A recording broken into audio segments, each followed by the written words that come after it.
Alright guys, what we just did is we sent some Ethereum using the charge on function of our smart contract.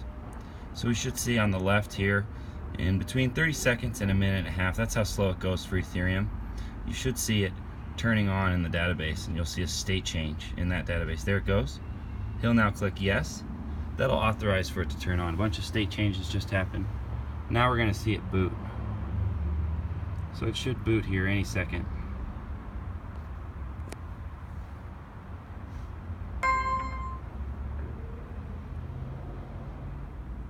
There it is.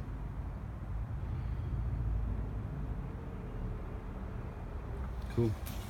And you can see the smart contract